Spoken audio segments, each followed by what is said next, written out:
L'on pleurait Kwedi Maïmpoutou, décédé des suites d'une crise dans un environnement avec autant de facteurs favorisants.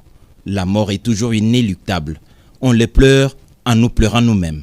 Une fin de carrière sans sécurité sociale est un monstre qui hante tout le monde par ici. Mais Kwedi Maïmpoutou doit reposer en paix.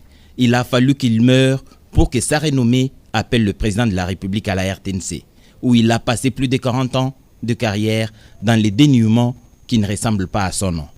Une occasion pour que les chefs de l'État entendent de vive voix les cris de détresse des agents et cadres de la RTNC. La plus grande d'entre nous, Grace Maosso, a traversé une forêt d'agents de sécurité pour affronter le chef de l'État, Félix Antoine Tshisekedi, déjà debout.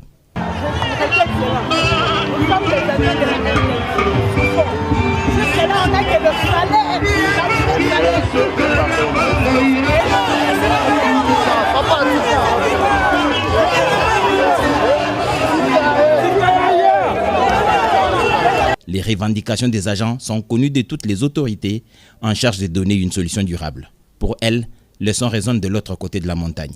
Personne n'avait imaginé, même dans ses songes les plus insoupçonnés, un face-à-face président Félix Tshisekedi, agent de la RTNC.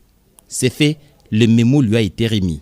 Les vérités ont été dites, les incompétences et les détournements dénoncés. S'il est des gens qui ont mal pris cet acte, qu'ils maudissent le destin. Pour la RTNC, l'avenir peut être envisagé à présent en toute sérénité. Le président de la République a tout entendu.